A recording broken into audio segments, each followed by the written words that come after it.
ପୋଇ ଚିଙ୍ଗୁଡ଼ି ରାଇ ହବ।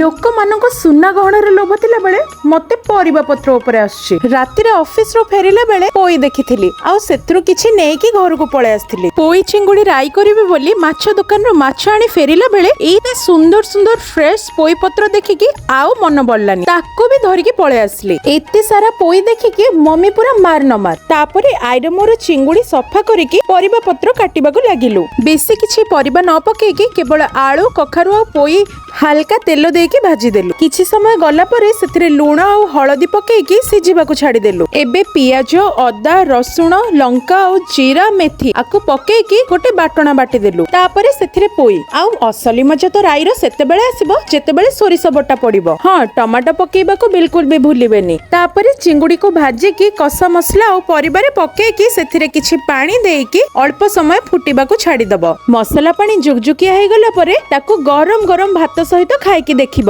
ଦେଖା ହବା ନେକ୍ସଟ ରେସିପିରେ।